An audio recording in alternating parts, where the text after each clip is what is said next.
Um, I want to ask you about happiness because I know so many people are suffering with that. I think I once, was it you? I heard you say that you like tried antidepressants for a little bit and then you got off, but you weren't depressed, right? Well, I was going through a period. It's a long, long time ago now. I gotta stretch back in memory. I was going through a temporary period. I knew it was temporary. I knew it wouldn't last. And I just read that book. I think it was called Stumbling into Happiness, or maybe I read The Happiness Hypothesis. I think it was The Happiness Hypothesis. And the happiness hypothesis basically said there are only three proven ways to kind of be happy. And I forget exactly what all of them were. I think one of them was cognitive behavioral therapy. Another one it said was antidepressants and pharmacological substances. And I actually forget what his third point was. Honestly, I don't think they were very good. At the time, I thought they were good. Now, in hindsight, I don't think those were what I follow. But I was curious, so I said, okay, let me try this. So I took an antidepressant for 6 weeks. It was one that takes 6 weeks to have effect, and I noticed at the end of 6 weeks that it turned me from a slight pessimist, which is where I was naturally at the time, to a slight optimist. And I was like, wow, this actually works. Did But you then I feel stopped. very, did you actually feel very depressed when you were younger? I would say I didn't grow up happy. I was a pretty unhappy person, but kind of for all the wrong reasons. One is I just didn't value happiness. I had other things that were way more important to me. So it Like, it just, well, like any desire will cloud your happiness, right? Think of happiness as your natural state. It's like the sun shining, but any single desire is a cloud covering that sun. And most of us have many, many desires. So those clouds cover the sun in many cases, completely block it out. And sometimes you have so many unresolved desires and issues and anxieties that they just completely blot out the sun, and it does it for years at a time, then you lose track of why you're doing it. So I don't think one should necessarily give up on their desires. You're a biological creature walking this earth. You're going to have some desires, have some fun along the way. But just if you realize that your desires are what blot out the sun, then you just want to be very, very careful which ones you have. And if it seems dark and gloomy, it's because you have too many desires running at this moment in time. So it's more just kind of an observation, and it's not to say that I don't. And I would. It's rare for me to be to be unhappy these days, and it's I would have to stretch far back into memory to find the last time I was genuinely unhappy. But at the same time, it's not like I'm happy most of the time. That's not a sustainable state either. What I more go for is calm and peace, because peace, can be converted to happiness at any time. I think I said this before, but I think peace is happiness at rest, and happiness is peace in motion. So if you are living a very peaceful and calm life, but then you engage in activity, you will naturally find that that activity is happy. Although if you set out to be happy, you won't get there. It's kind of one of the ironies of the loaded word called happiness. But I think peace is the real deal, and I definitely think you can find it, and you can find it just by observing when you are and you aren't at peace. But the most important thing is just to value it. If you value it, you'll find it. If you don't value it, that's fine too. It's just because you're valuing something else. You're valuing career success, or you're valuing finding a mate. Those are actually the two most common, money and the opposite sex, survival and replication. Those are the two biggest clouds that cover our natural innate happiness. One way you can see that we're meant to be naturally happy is just watch little kids, right? Little kids running around are naturally happy. If a yeah, child is not happy, you say, "What's wrong?" Right? On the other hand, if you see an adult who's very happy, you say, "What's up?" Which is basically asking what's wrong, right? So it's our expectation that children should be happy, but it's our adults that adults should not. The yeah, expectations adults should not. And why yeah, is that? Because puberty is the beginning of desire. You can see children when they go from being happy little go-lucky kids who are playing with whatever's there in front of them in the moment, to suddenly they hit puberty and then they discover desire. And it's the most basic desire, the desire to replicate, the desire to find the opposite sex. And then, of course, in our society, even though these kids are biological adults at the age of 9, 10, 11, we imprison them because we don't trust them. Modern society is more dangerous. You can go get somebody pregnant, and that's not acceptable. You could kill somebody, that's not acceptable. You could die by doing too many drugs, it's not acceptable. So the teenagers are biological adults who actually are held as prisoner in homes by parents. and the parents become these reluctant wardens, and the teenagers now are sullen against them because 5,000 years ago, 14-year-old would have been out fighting a war and maybe raising a family. Uh, and that's just not how modern society is designed. So we have to hold these children captive against their own will, and we throw them into this false game, this fake made up royal pageantry of high school where there's popular kids and unpopular kids, and they just play the stupid false game. But deep down, they know it's a meaningless false game, and so they end up pretty depressed because they're not actually living out their biological urges.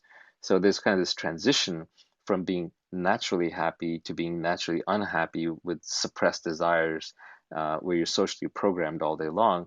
And I think in some ways, getting older and and wanting to be happy is sort of rediscovering your original childlike innocent state. But now, a child is happy through ignorance. They don't have to worry about where they're going to sleep or how food's going to get on the table or anything like that. Uh, and a middle-aged person is kind of unhappy because they know too much. They're like, shit, I got to work for everything. I got to make everything work, or it's going to fall through the cracks. And, and I have no safety net. I am the safety net. And then an older person who's closer to death goes back to being happy like a child, but they do it through wisdom because they realize actually it doesn't matter. I'm just going to die anyway at the end, and this all goes to zero. So all of these treasures that I was accumulating, whether they were mental or emotional or physical, they're all going to disappear anyway. So I think Right. that wisdom is a return to innocence, but by way of knowledge rather than through ignorance. Have you tweeted that yet, Naval? Because I think it's time if you haven't. Well, the problem with Twitter is like everything is out of context, right? So you get attacked over everything, which is why I like Clubhouse better sometimes. In Oh fact, my the only God. time I get attacked because of Clubhouse when someone take excerpts something unfairly and then tweets it, and then somebody else attacks it as being The stupid. that's the biggest Twitter's that's ex the biggest loser move ever, by the way. But I wanted to ask you, going back to finding a mate, did you did you find that getting married made you significantly happier? I've always been in, committed relationships as far as I can remember. That's just kind of how I'm hardwired. Um, did getting married make me significantly happier? I, I think like when you're a single person, you just waste an enormous amount of time. And you're always like hanging out in environments that you normally wouldn't choose, like certain parties or certain dinners or maybe even social institutions. You do a lot of things to just meet the opposite sex in kind of a sublimated sex drive, and you don't really acknowledge that's what you're doing. Whereas when you get married, like all that time frees up, right? Like you can literally free up 5 hours a day as a young male by being married. On the other hand, marriage itself takes effort, and having children takes a lot of effort.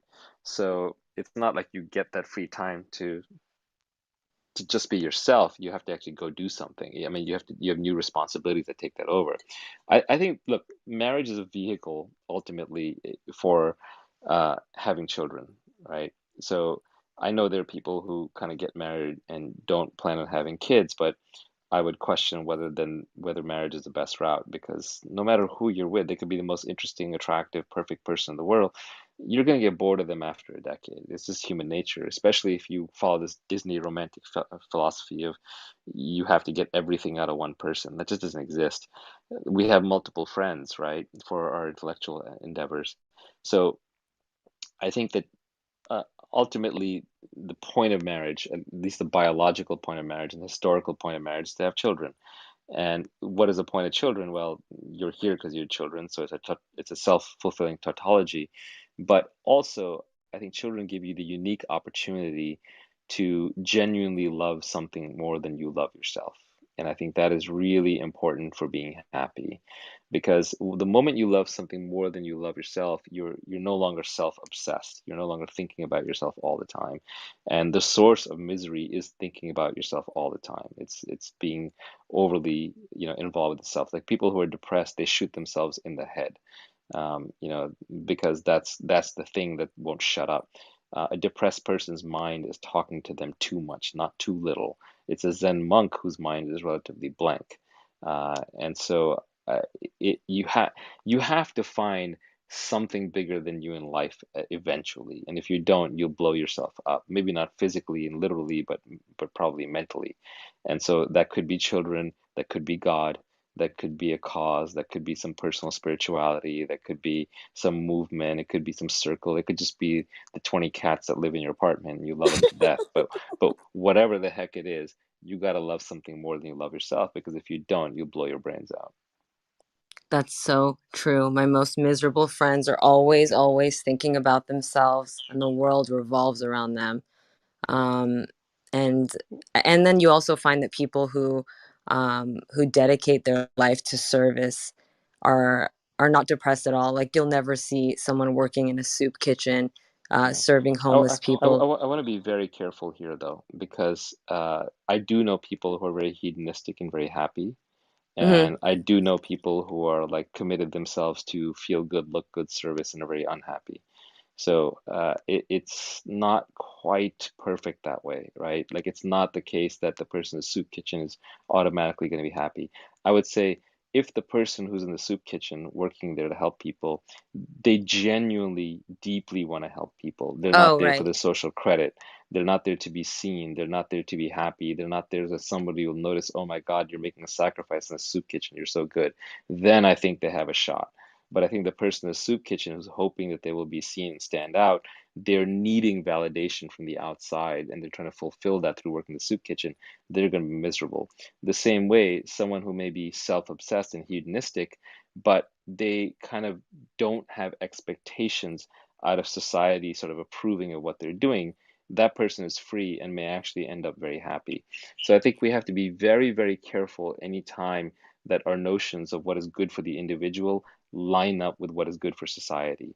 If you see like, oh, that person's behavior is good for society, usually it's actually bad for that individual. In fact, the whole point of social programming is to say to somebody, hey, I know you want to do X, but you got to do Y because X is selfish and Y is good for society. But anytime you see that something lines up very neatly where something looks like it's good for the individual and good for society, it's probably not true.